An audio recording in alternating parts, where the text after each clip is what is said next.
નમસ્કાર વિદ્યાર્થી મિત્રો, હું છું રાઘવ ચૌહાણ અને તમે જોઈ રહ્યા છો ઉજાસ એકેડમી. ભારત અત્યારે LAWS ઉપર એક રણનીતિ બનાવવા જઈ રહ્યું છે. LAWS એટલે શું? LAWS એટલે કે લિથલ ઓટોનોમસ વેપન સિસ્ટમ. હવે આ એવા પ્રકારના હથિયારો છે, એવી સિસ્ટમ છે કે જેને ચલાવવા માટે કોઈ પણ પ્રકારના માણસની જરૂર પડતી નથી.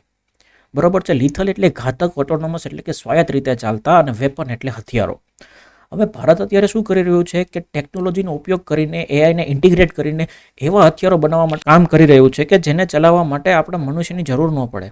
એના કારણે શું થશે કે યુદ્ધ ક્ષેત્રે ભારત પોતાની રીતે એડવાન્ટેજ લઈ શકે, એના માટે એક રણનીતિ બનાવી રહ્યું છે, જેમાં તે LAWSનો ઉપયોગ કરી રહ્યું છે. તો ચાલો આપણે LAWS સંબંધિત યોજનાઓ અને રણનીતિનો વિગતવાર અભ્યાસ કરીએ. હવે રક્ષા ક્ષેત્ર એટલે કે મિલિટરીયલ ક્ષેત્રે આપણે એઆઈનો ઉપયોગ છે, તો તેનું મહત્વ શું છે?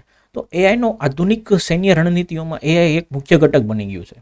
બરોબર છે. એઆઈ સિસ્ટમો શું કરશે કે પોતાની રીતે કાર્ય કરવા માટે સક્ષમ છે. પોતાની રીતે કાર્ય કરવા માટે સક્ષમ છે, તેનાથી શું થશે કે મનુષ્યની જરૂર નહીં પડે, માનવનો હસ્તક્ષેપ નહીં થાય. આધુનિક સૈન્ય રણનીતિઓમાં એઆઈ એક મુખ્ય ઘટક બની ગયું છે.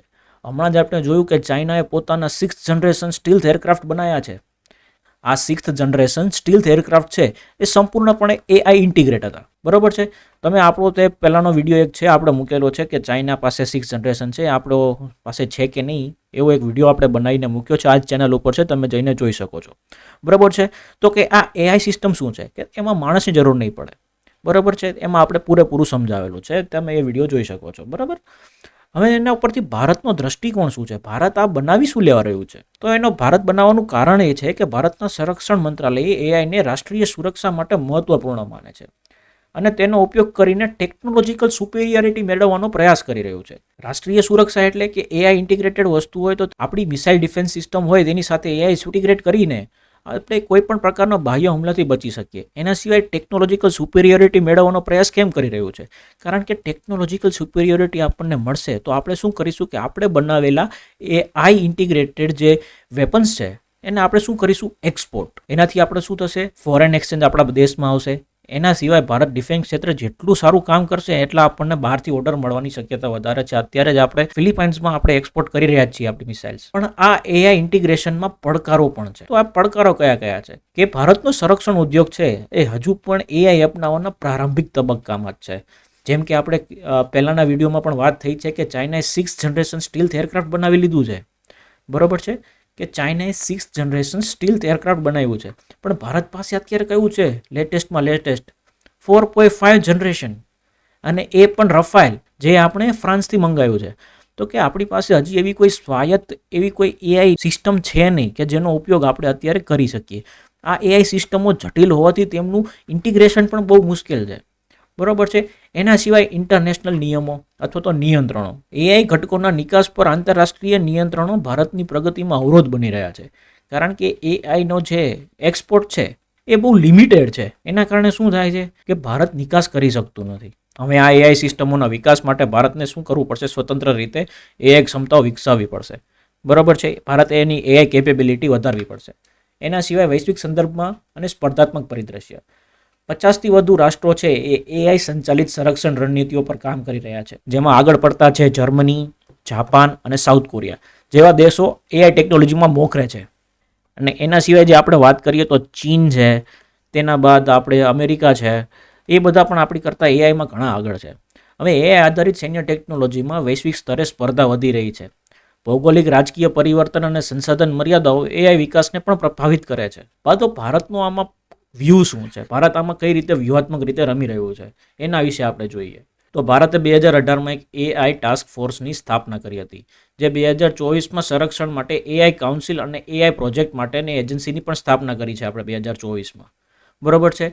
સંરક્ષણ ક્ષેત્રમાં એઆઈ ઇન્ટિગ્રેશન માટે 75 એટલે કે 75 પ્રાથમિક ક્ષેત્રો નક્કી કર્યા છે.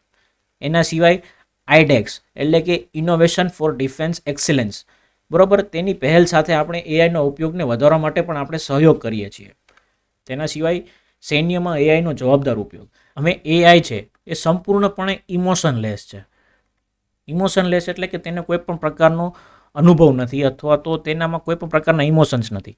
બરોબર છે. તે કોઈ પણ પ્રકારે પ્રોગ્રામિંગ કરવામાં આવે અને કહેવામાં આવે કે તમારે આના ઉપર હુમલો કરવાનો છે, તે કોઈ પણ વસ્તુ વિચાર્યા વગર એમના પર હુમલો કરવાના જ છે. તો ભારત શું છે કે ભારત આ પ્રકારના એઆઈના ઉપયોગથી વિરોધમાં છે. બરોબર છે. તો ભારત સૈન્ય કામગીરીમાં એઆઈના ઉપયોગના માટે જવાબદાર ઉપયોગનું સમર્થન કરે. જવાબદાર એટલે કે એની પણ કંઈક એથિક્સ હોવા જોઈએ. એથિક્સ એટલે એવા પ્રકારના એથિક્સ કે તમે કોઈ પણ પ્રકારે, જેમ કે નિર્દોષ નાગરિકો છે, બરોબર છે, એના ઉપર હુમલો ન થવો જોઈએ. મહિલાઓ, બાળકો, એઆઈનો ઉપયોગ કરીને તમે એવી રીતે હુમલા ન કરી શકો જોઈએ જેનાથી સામાન્ય માણસોનું કોઈ નુકસાન થાય. અમે લોઝ ઉપર યુનાઇટેડ નેશનમાં વૈશ્વિક ચર્ચાઓ માટે પણ ભારત વકીલાત કરે છે. આ સિવાય ભારતે યુનાઇટેડ નેશન સિક્યોરિટી કાઉન્સિલમાં પોતાનું મંતવ્ય આપેલું હતું કે એઆઈનો ઉપયોગ આંતરરાષ્ટ્રીય માનવતાવાદી કાયદાઓ સાથે સુસંગત છે કે નહીં તેની ખાતરી કરવાની અને તેના પછી જ તેનો ઉપયોગ કરવાનો. તો LAWS ઉપર ભારતની અત્યારે હાલમાં સ્થિતિ શું છે? તો 2024માં United Nations General Assembly, UNGA એટલે યુનાઇટેડ નેશન્સ જનરલ એસેમ્બલીમાં LAWS પરના ઠરાવથી દૂર રહ્યો હતો. એટલે કે ભારતે એના તરફેણમાં કે એની વિરુદ્ધમાં વોટિંગ નહોતું કર્યું, એબ્સ્ટ્રેન કર્યું હતું. બરોબર છે. તો LAWS સંબંધિત વાતચીતમાં ભારત સક્રિય રીતે ભાગ તો લે છે, પણ તેના ઉપર ઠરાવથી દૂર રહે છે કે તમારે એનો પહેલાં માર્ગ નક્કી કરો કે તમારે એનો ઉપયોગ કઈ રીતે કરવાનો છે, પછી અમે કોઈ પણ પ્રકારનું તમારું ઇનપુટ આપીશું એમ. તો એઆઈના સંશોધન માટે અને વિકાસ માટે નૈતિક માર્ગદર્શિકા બનાવવા ભારત પ્રયાસો કરી રહ્યું છે. International corporation. તો એઆઈ ટેકનોલોજીના જવાબદાર ઉપયોગ માટે આંતરરાષ્ટ્રીય સહયોગને મજબૂત કરવાની જરૂર છે. તો એના માટે ભારત ક્રિયાશીલ છે. ત્યારબાદ એઆઈની ક્ષમતાઓનો વિકાસ. એઆઈ ક્ષમતાઓનો વિકાસ કરીને સ્વતંત્ર એઆઈ સિસ્ટમો બનાવવા માટે ભારતને વધુ રોકાણ કરવાની જરૂર છે. ત્યારબાદ નૈતિક માર્ગદર્શિકા. LAWSના નૈતિક અને કાનૂની પાસાઓ પર પણ ધ્યાન આપીને એઆઈના ઉપયોગ માટે સ્પષ્ટ નૈતિક માર્ગદર્શિકા વિકસાવવાની આપણે જરૂર છે. તો આ તો થઈ LAWSની વાત, પણ અત્યારે ભારત હાલમાં LAWSના ઉપયોગ કઈ રીતે કરવો એના માટે એક ડ્રાઈવ ચલાવી રહ્યું છે. તો એના ઉપર આપણે એક પ્રશ્ન છે કે હાલમાં ભારતના રક્ષા મંત્રાલયે કઈ સંસ્થા સાથે મળીને ઘાતક સ્વાયત્ત હથિયાર પ્રણાલીઓ એટલે કે લિથલ ઓટોનોમસ વેપન સિસ્ટમ પર અભ્યાસ કર્યો છે? તો એમાં ઓપ્શન છે DRDO, ISRO, મનોહર પારીકર સંસ્થા for defence studies and analysis, અને તેના સિવાય છે નીતિ આયોગ. સાચો જવાબ જે હોય કોમેન્ટ કરો. જેનો જવાબ સાચો હશે એના ઉપર હું હાર્ટ આપી દઈશ, અથવા તો તમને કાલે ડિસ્ક્રિપ્શનની પહેલી જ કોમેન્ટમાં તમને આનો આન્સર મળી જશે. બરોબર છે. ત્યાં સુધી આટલું જ. ધન્યવાદ. Thank you. ખૂબ ખૂબ આભાર.